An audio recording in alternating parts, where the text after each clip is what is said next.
presencia en alguna que otra ocasión. Yo lo he descubierto gracias a Ramón Oria de Rueda, al que tenemos aquí, al que hemos querido llamar este martes de no colegio, este día en el que no tenemos a los niños destinados ahí a sus labores y sus tareas escolares. Ramón Oria de Rueda, ya saben ustedes que es uno de los psicólogos de cabecera de radio y precisamente, alcánzamelo Ramón, él es coautor junto con Patricia Cáceres, a la que también recibimos. Patricia, bienvenida. Hola, de días. Este manual Acabemos con el bullying, un manual que se está haciendo cada vez más imprescindible y que yo creo que es el único que existe hasta este momento en España sobre cómo tenemos que enfrentarnos a este problema que también se conoce como hostigamiento. Bullying, la definición de este palabra británico que hemos adoptado, significa realmente eso, hostigar a una persona, ¿no? Amedrentar a una persona, en muchas ocasiones a un igual, porque los niños en el colegio además hay una tabla rasa y son todos exactamente lo mismo, ya sea cual sea su procedencia o cuál vaya a ser su destino en el futuro, ¿no? Pero hay un momento en el que se cierra la puerta del aula y todos esos niños son, o por lo menos deberían ser, el mismo, ¿no?, para los maestros. Acabemos con el bullying, pueden ustedes encontrarlo en Eride Ediciones y no tienen que ser ustedes solo padres, también maestros e incluso los propios alumnos pueden enfrentarse a esta guía que, como les digo, les va a venir fenomenal para quizá aprender a detectar los primeros síntomas del bullying y comunicarlo a los expertos, porque no todo el mundo está capacitado, por desgracia.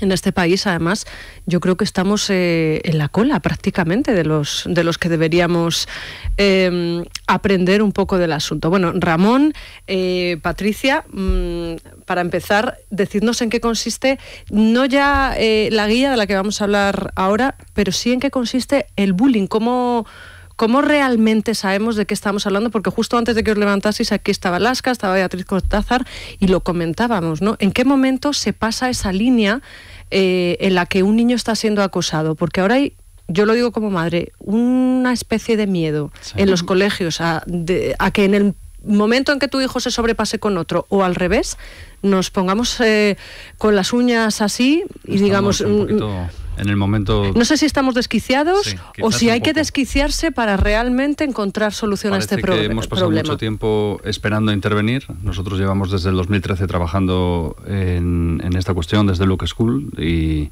siempre hemos contado con vuestra ayuda. Y parece que hace un par de años era... se escuchaba muy poco hablar del asunto, incluso parecía un poco una excentricidad, y hoy hemos entrado un poquito en la psicosis de que todo es acoso escolar y en cuanto algún niño o algún padre informa de cualquier suceso, se activan los protocolos en los colegios y hay una especie de psicosis por la intervención. Bueno, pues ni tanto ni tampoco, ¿no? Hay que saber intervenir correctamente, hay que informar a los niños adecuadamente, hay que crear los canales de comunicación para que niños, padres y profesores activen los protocolos adecuadamente. Y manteniendo la tranquilidad debemos intervenir. Como padre, ¿cuándo tengo que sospechar sobre el acoso escolar a mis hijos? Porque además lo que contáis en el libro es que precisamente los padres suelen ser los últimos en enterarse, porque los niños llegan a casa y no sé si por mecanismo de protección o por vergüenza no lo cuentan. Empezamos, el libro con una carta, la carta de Lucía. Lucía es una persona real, es una niña que hoy tiene 16 años y que acudió a mi consulta hace 4 años con un problema de acoso escolar. Y efectivamente, Lucía lo cuenta muy bien en su carta. No quería contarle nada a mi madre porque lo que menos quería en el mundo era hacer daño a mi madre, que ella sufriera. Es un mecanismo de defensa de los niños, lo van protegiendo, lo van encapsulando y cada vez es más difícil acceder a ellos. Tenemos que saberlo a través de los síntomas. Desarrollan síntomas psicosomáticos, dolores de estómago, dolores de cabeza, dificultad para ir al colegio, aislamiento. Hay muchos síntomas que recogemos en el libro. Pero efectivamente los niños lo suelen ocultar a los padres, es difícil saberlo. ¿Y hay falta de confianza de padres a hijos?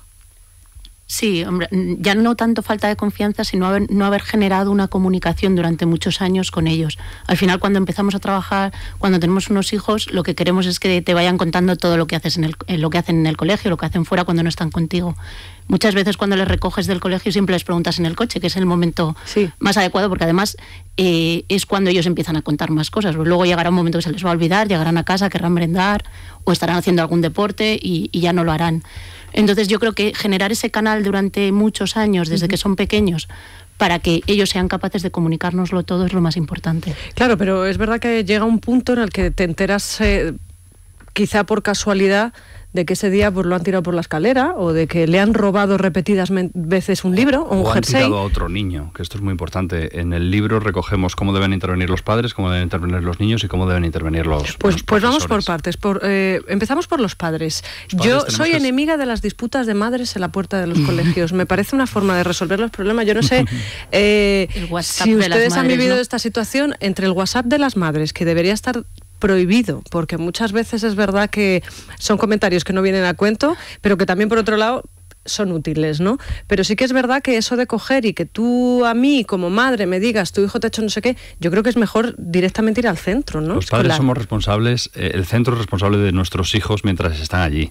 Pero los padres somos responsables de la educación de nuestros hijos y de todos los demás niños. Entonces, cuando hemos creado ese canal a que se refería Patricia y sabemos a través de nuestros hijos que hay otro niño que sufre, es el momento en el que tenemos que dirigirnos al colegio, no tenemos que esperar y comentarles que hay un compañero de nuestro hijo que está aislado, que le están dando de lado y el colegio intervenir adecuadamente. Por eso tenemos que trabajar entre todos.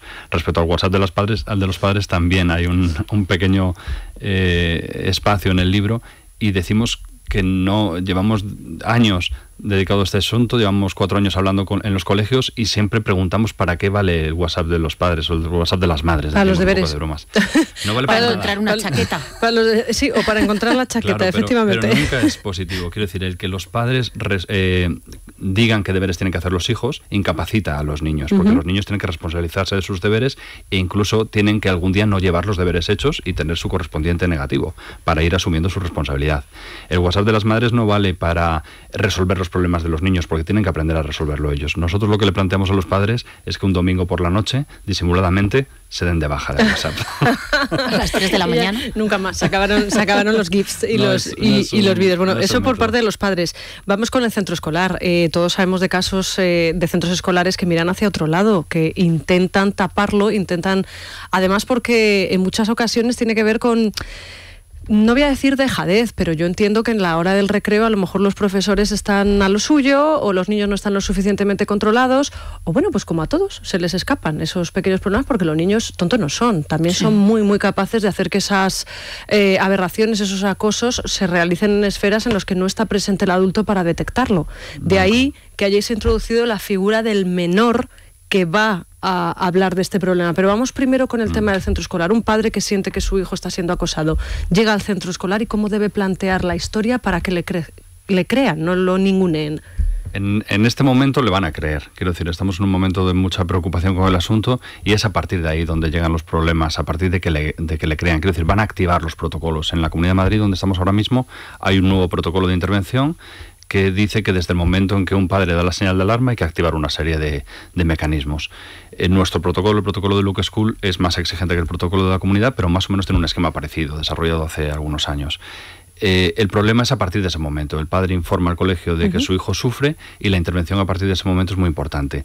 Pero la intervención la intervención lineal, decimos nosotros, a base de sanciones y premios, no está funcionando. Tiene que ser una intervención mucho más sistémica en la que impliquemos a los padres, en la que impliquemos a los niños y en la que impliquemos al medio escolar. Y todos juntos trabajemos en la misma línea. Ahí entra precisamente Patricia a explicar lo que es el método Luke School y cómo auditan a los colegios. Podemos básicamente definirlo así, ¿no? Una auditoría que se hace en los centros igual que se hace con ciertas marcas o laboratorios farmacéuticos, ¿no? Exactamente igual que cualquier producto que tenemos en casa con las ISOs 9000 o las FQMs.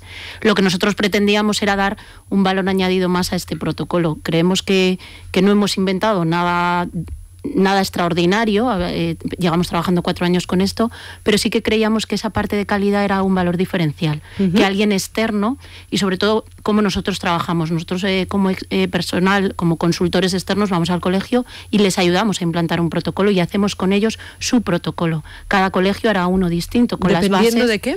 ¿Dependiendo de qué factores? Pues dependiendo sobre todo de la filosofía del centro, de los recursos que ellos puedan aportar, que ahora, como decía Ramón, el protocolo nuevo de la Comunidad de Madrid habla de que hay que dar más recursos para el bullying, pero nosotros siempre hemos trabajado en esta línea, en el que el centro pusiese el mayor recurso humano para trabajar con ello y luego además ese valor añadido de que viniese un externo a ver qué estabas haciendo. Sí, un auditor, un ojeador, claro, ¿verdad? Exacto, y al final muchos de estos colegios son los que más sanos están, porque permiten que alguien venga a mirarte desde lo que estás haciendo y en algo muy delicado como es el bullying. Fíjate, de lo que más me ha llamado la atención del protocolo que activáis vosotros y que narráis en Acabemos con el Bullying es la actuación de los menores. Hasta ahora el que hablaba era el chivato. Claro. Sin embargo, vosotros diferenciamos entre efectivamente, chivato. Esa palabra no tiene el significado que se le quiere dar, ni muchísimo menos despectivo. Cuando hay un problema son los propios niños los que tienen que avisarlo, ¿no? A veces se nos olvida que el acoso escolar lo producen los niños, no lo producen los padres, ni lo produce el colegio, y mucho menos lo producen los profesores. De hecho, saliéndome un poco de la tangente, los profesores están empezando a sufrir acoso a través de las redes sociales. No lo producen ellos, el acoso lo producen los niños, y solo ellos lo pueden solucionar. Lo que tenemos que hacer nosotros los adultos es crear todos los mecanismos para que ellos sean solucionadores de este problema. Y una de las partes esenciales es descartar la idea del chivato. Cuando vamos a colegios internacionales, o ahora que hay colegios bilingües, la mayor parte de los profesores anglosajones nos dicen es que eso de chivato no existe en inglés, que es decir, en inglés se interpreta chivato como confidente policial, soplón, o como un soplón, sí. Pero aquí decir que tu hermano ha hecho cualquier cosa, o decir que un compañero, inmediatamente se califica de chivato. Los niños saben perfectamente diferenciar. Lo que tenemos que hacer es darles la ocasión. Y cuando a los niños les preguntamos cómo hay que hacer para acabar con el acoso, lo tienen clarísimo. Saben perfectamente lo que hay que hacer. Entonces, lo primero que hacemos nosotros es escuchar a los niños, darles la ocasión de que ellos lo resuelvan, y a partir de entonces formamos a los profesores, formamos a los niños, formamos a las familias, y todos adoptamos un modelo común para dar la señal de alarma y un modelo común para intervenir cuando se produce un caso. Habéis hablado de las sanciones. ¿Por qué no están recomendadas? Las sanciones entre niños, o sancionar a el expulso, ¿qué es lo que hay que hacer? Nosotros replicamos un poco el modelo de la familia, ¿no? Cuando en casa dos hermanos tienen un problema, la intervención clásica de los padres suele ser acercarse a ellos, separarles, mostrarte muy indignado, decirles que eso no se puede hacer, obligarles a disculparse, incluso a que se den un besito, que suelen apartarse así con... y está solucionado. No está solucionado. Hay que dejar que entre ellos, ¿no? No se ha solucionado Yo nada. tengo una frase que suele funcionar y es el que primero llore está castigado. Entonces aguantan hasta el momento. Poco, tanto en casa como en el cole, tenemos que ir dándoles la ocasión y enseñándoles a resolver sus propios problemas. Y los niños saben hacerlo, nos sorprende muchísimo. En todos los coles en los que acabamos el proceso nos dicen, nos ha llamado muchísimo la atención que los niños resuelven los problemas mucho mejor de lo que imaginábamos. Y nosotros llegamos a pensar que nosotros no hemos sido educados en la resolución de conflictos, pero a lo mejor tampoco hemos sido educados en el respeto a la mujer, tampoco hemos sido educados y hemos ido superando todas esas cosas y hemos ido evolucionando. Creo que es el momento en que enseñemos a los niños a resolver sus problemas y de paso vayamos aprendiendo nosotros. Nos quedan un par de minutos. Me gustaría hablar de la autoestima. ¿El niño que sufre acoso escolar tiene un perfil de personalidad concreta? Bueno, a nosotros no nos gusta decir que tiene un perfil ni el acosado ni el acosador, y intentamos incluso no hablar de esas dos figuras, porque al final estamos creando un estereotipo de uno y de otro. Y también pensamos que hay niños que han empezado siendo acosados y luego han pasado a ser acosadores cuando les han cambiado de centro. Entonces, trabajar sobre un estereotipo y sobre un perfil de uno o de otro no nos parece. Lo que a nosotros nos parece es que debemos de trabajar sobre todo el colectivo y sobre todo los espectadores del proceso. Pero siempre hay uno que recibe la mofa y siempre hay uno que inicia la rebelión, que yo además lo he dicho siempre, ya lo he hablado con Ramón en otras ocasiones. A mí lo que me daría, a mí por supuesto que mis hijos fuesen víctimas de acoso, no me gustaría, pero me gustaría menos que mis hijos fuesen los que acosan, porque creo que ahí sí que hay un problema grave de sociopatía, ¿no? Directamente. O puede acabar siéndolo, desde luego. Lo que pasa es que unos niños son acosadores, otros niños son acosados, pueden rotar, pero lo que todos los niños son y todos los adultos hemos sido es observadores de acoso. Todos los niños y todos los adultos hemos sido observadores de acoso.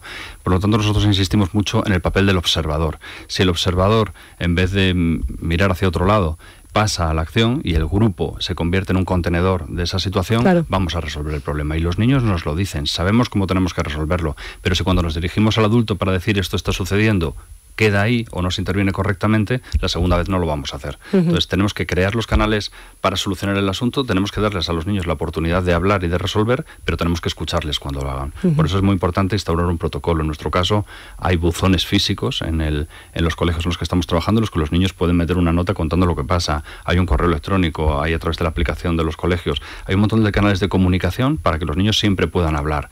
Pero le decimos a los coles, si creas el buzón, tienes que escuchar y responder, siempre. Claro, no hacer oídos sordos, claro, efectivamente. Ese es el asunto. Y para terminar, las redes sociales, claro, ¿qué forma más fácil de acosar a una persona y además de forma incluso anónima, privada, ¿no? Anónima, sin que nadie se entere de que te has inventado una personalidad, un nick, y estás insultando a otro? ¿También en este caso tenemos que ir al colegio a denunciar?